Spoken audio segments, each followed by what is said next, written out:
Homosexuals, get in here. Get in here. Come sit down. Plop yourself. I gotta talk. I got so much news, so much stuff to talk about. I have made discoveries. I've made advancements in my personal life. The gym's feeling better than ever. So anyway, I'm just gonna get started, and above all that, not above, just while going through all of these things today, this is just today, a lot of stuff happening. I saw a cat in the parking lot when I was leaving the gym. And no, it did not come to me. Very sad. I did try, not because I want a cat per se, but my girlfriend has said about 1,000 times that if she ever had a cat, come to her and actually want to stay with her willingly, that she just found on the side of the road, she would easily take it in as a pet. So I just thought, why not? You never know where life's going to take you. Let's see if this cat ends up becoming my new lifelong friend.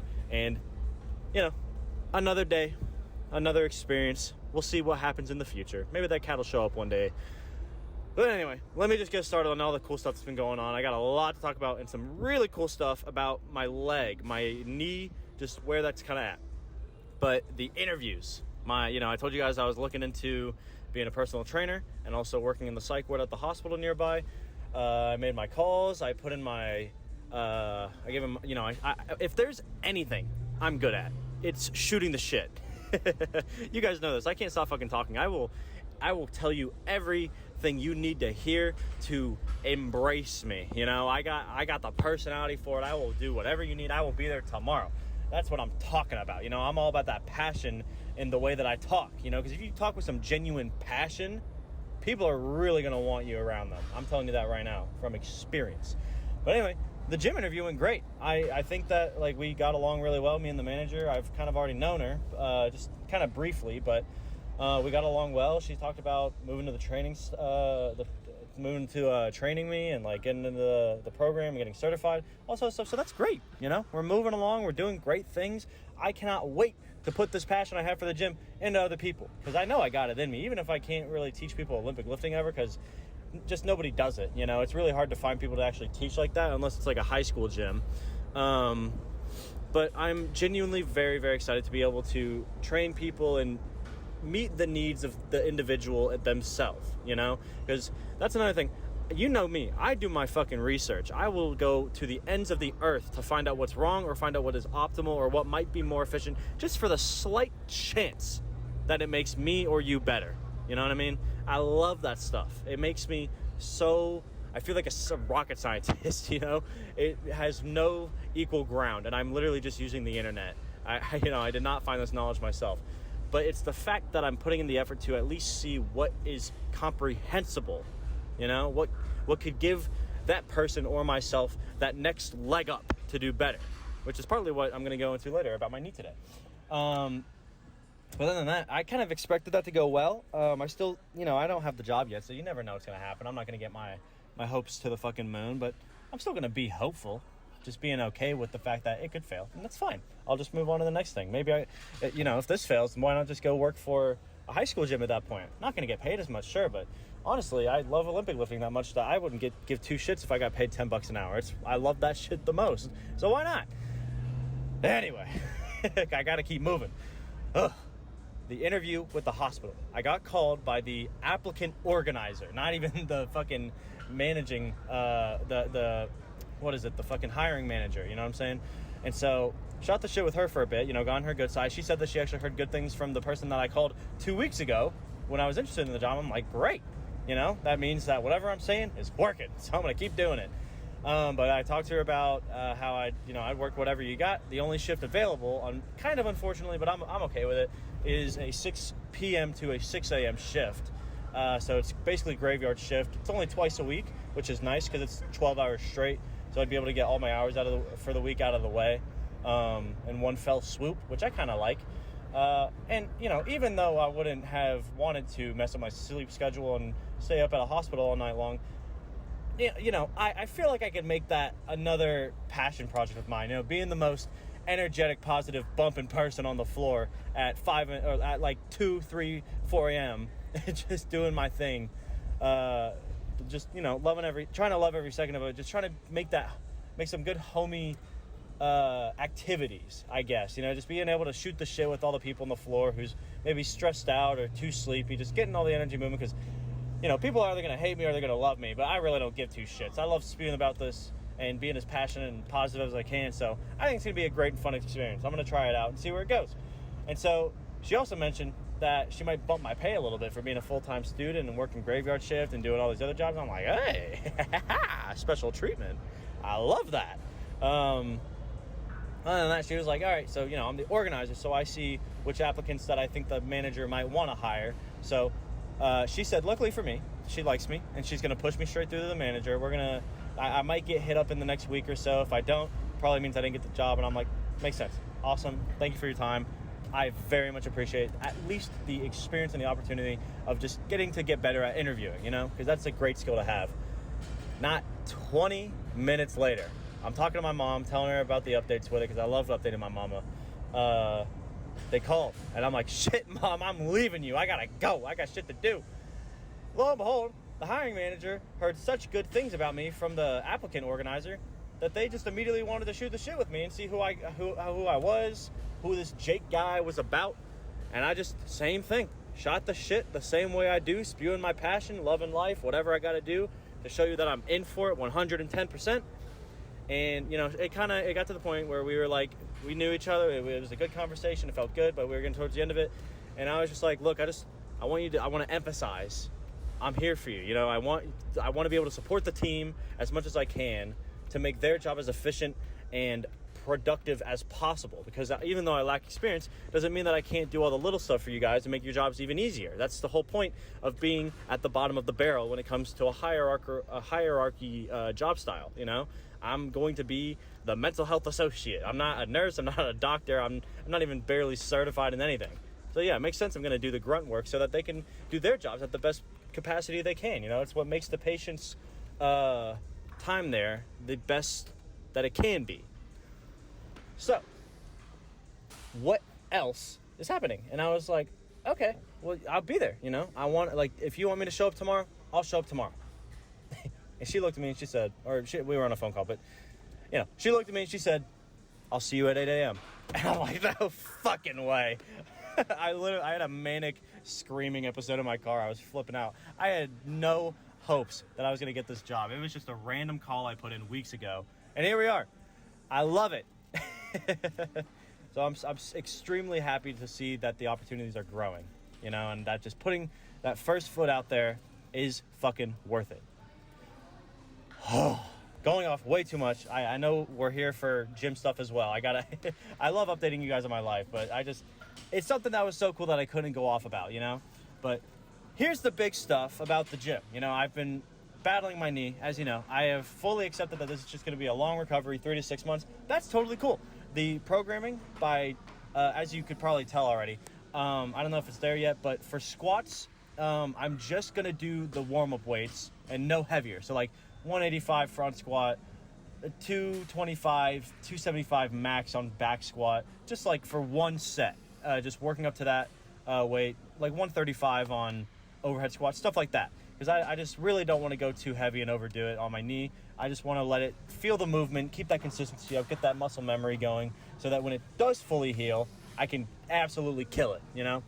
And I was practicing my walkout, because I told you guys my walkout seemed a little weird, and I could not for the life of me fix it. And this made me question everything, because I'm like, okay, I feel more comfortable, like genuinely, like in the position where my right foot was slightly forward, and it put a little bit more stress on my left, but it never was an issue up to this point. So I think it was just by chance that my left knee was the one that got hurt, because obviously the weight was shifted more that way. But if I had not gone too heavy, it wouldn't have been an issue either way. So I'm like, okay, if this has always worked and it's felt great, I've done the Squat University, like hip mobility stuff. I've done all the tests to see if I have any lacking mobility. I don't. I'm fully mobile, baby, and I'm proud of that. But that made me question everything even more. I'm like, why am I having these issues? I feel like I ended up actually deluding myself into feeling like I had a bunch of issues because my knee wasn't getting better as fast as I wanted to. Now that I've accepted it's just going to be a long-term thing, like I always tell you, I don't care if it's a month, a week, a year, I don't give a shit. I will keep working on it until it's better. I was like, okay, well, let's search the interweb, as we always do, and scour as far as we got to go to just see what might correlate with what I'm going through. And I got to tell you, I found jack shit. There's not a lot of people who have issues like this. It's normally just something of a matter of, like, just don't do it. Just fix it. And I'm like, I can't. Genuinely. The squat felt worse when it came to my mobility, the stress on my knee, when my feet were fully, like, side by side aligned. And I'm like, it just doesn't make sense logically. The only thing, after 30 minutes of researching this shit, I found was none other than the man himself, Dmitry Klokov, one of the arguably best Olympic weightlifters in all of fucking history, that I look up to personally. I've been watching him for forever. Does the same shit. He has one of his feet put slightly forward. And I'm like, what the fuck? You're the best in the goddamn world. Why do you commit to a seemingly less efficient way of squatting? You know, it's got to make sense in some way. So I looked into it, and I looked at what coaches said about it, or what other people said about it. And it turns out Dimitri's left leg, or right leg, I can't fucking remember, is longer than the other by just that tiny amount that makes the difference. And I'm like, no. You're telling me that this ongoing 2 to 3 month battle now of trying to figure out what's wrong with me might just be my genetic makeup, my natural build? And I'm going to tell you right now, this is just a big fat theory. You know, I cannot provide you with proof because I talked to you guys on the way home from the gym. So I'll tell you right now, the first thing I'm going to do is go measure my fucking leg. So I'll leave a comment below the video if it ends up being true. But I have been told by so many people that it looks like I have longer arm, like a longer arm or a longer leg. And I'm thinking back on everything now, and I'm like, my left hand is the one that got injured. Because when I went too heavy back then, all the strain went to my left for some reason. It wasn't a balanced injury. I'm like, oh, that my right arm might be longer too. And I'm thinking about all this shit, and I'm like, oh my god. I hope so much that this is true. Not because I'm happy to be, physically fucking deformed, but more so that it will give me evidence for what I am. It'll give me some actual closure, some proof of what my body's made of, why I feel the way I do. Because I've come to the terms that it's not a strength issue when it comes to my knee. Because I had some great weeks, I had some bad weeks, and every time I squatted, it just felt a little like I squatted too heavy, and it would just feel like shit. So it just means my knee's just going to take a long time to recover. That's fine. But why was I hyperfixating on all these other excess things that were never an issue in the past? And it might just be that I have improportionate limbs, which I never would have thought of. Like, what the fuck? Who's born and you're just like, oh yeah, let's make sure he doesn't have a longer right fucking leg. Are you kidding me? It seems so stupid. But here we are, and it's like, out of everything I've tried, everything I've tested, everything I have put myself through, this is the first one that makes logical sense.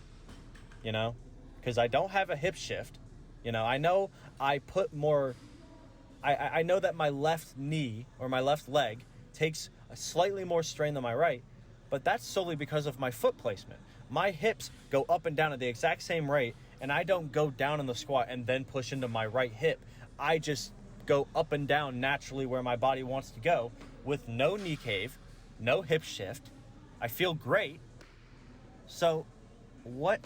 It's sometimes the most oblivious, obvious answer stared at you right in the fucking face that you would have never thought of because of how simple and stupid it sounds. It just might be the right one. It's fucking hilarious.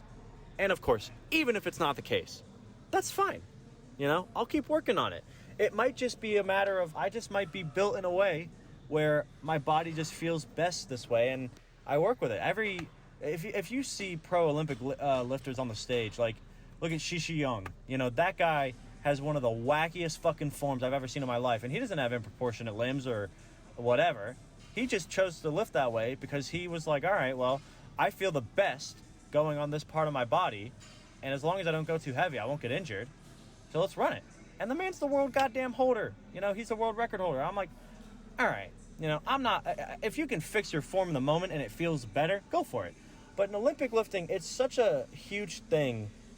It's, you know, it can be a bit of debate sometimes on whether or not you should accept a slight imbalance or lean on one side because you're just stronger there and the lift feels better there, or if you should try to correct it right away, you know, no matter where you are. And I think that if you're a beginner or an intermediate lifter, that you're kind of just in your first year of lifting maybe, like, yeah, try at the very least to fix your form. But if you end up feeling worse and you're not getting injured and the form is good otherwise, you know, because my form I think is pretty goddamn spectacular, but I have an imbalance in my catch and in my hands because of my hand injury.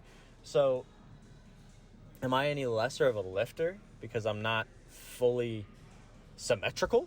You know, I don't think so. You know, I think it's just do what you love doing. You know, it's everybody's in the gym for a different reason. And like, I see people doing low bar, wide as fuck stance with the biggest belt you can imagine, SBD knee sleeves, putting on all this random bullshit, or just doing all these random crazy looking lifts.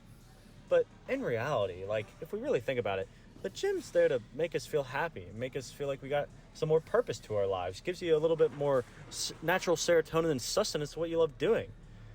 So is it really so bad to lift in a slightly different way that might be inefficient for most people? But if it works for you and you're happy, like, why not run it? You know, why not just be happy with what you got in the moment and just embrace it and run with it? You know, like, who the fuck gives a shit? If you're happy, then run that shit. You're living life for you, not everybody else. So, you know, love yourself. Love what you're doing. At the bare minimum, give yourself credit and cherish the effort that you've put in. You know, I say it all the time. It's not the lift that you put over your head. It is the effort behind the lift itself. Genuinely. So, I've gone on long enough. I appreciate you guys hearing me out. I had a lot to spew about, but you know me. I'm always down to fucking yap it out, hear you guys out. I love talking to you guys like we're homosexuals in the same room. You know, I love being able to have some banter with you in the comments. So just let me know how your lifts and lives have been going. I genuinely love hearing about it, and I genuinely love the support and being able to hang out and just get this shit out with you guys. This is one of the highlights of my day. So I'll be back tomorrow. I got snatch and back squat deload weight, of course, for my knee. But again, I told you guys, I changed up the program a little bit. So tomorrow, what was it? Yeah, tomorrow, power snatch. I know you haven't seen that in a long time from me, but we're bringing it back. Through this knee injury, I've realized that I squat a little bit too much. And that's okay, you know, as long as you don't go too heavy, but I go pretty goddamn heavy. So to counteract that, I'm going to alternate back and forth. Like, one day I'll do normal back squat. The next day I'll do pause back squat instead of just doing 2 heavy normal back squats every week. Same thing with bench. Because I think it'll be a good load off and it'll give my core some time to rest, and same amount of effort, just lighter weight. You know, it's all great for my knee and my general health. And then when it comes to my Olympic lifting, same shit. On the main clean and jerk day or the main snatch day, like today was my main clean and jerk day, just gripping and ripping, lifting like normal. No, nothing special. Just this will be the heaviest day for my clean and jerk. But tomorrow I'll do power snatch. Day after I will do pause clean and jerk. So, you know, if you think about it the opposite way on the other part of the week, you'll see it next week. It'll be after my main snatch day, I'll do power clean and jerk, and then I'll do pause snatch. So you get the gist. I just wanted to update you on the program a little bit. Again, I have it on like every social media, but let me know if you guys want my program. Like, it's I'm not trying to sell that shit. I think knowledge about the sport should be generally pretty free. At least if it's like, if I'm making you a specified program for you, then yeah, that counts as coaching in my book. But if it's just a program I wrote for myself, it's not going to work for you the way it worked for me. So why make you pay for it, you know? All right, that's all I got. I love you guys. I'll be back tomorrow. See ya.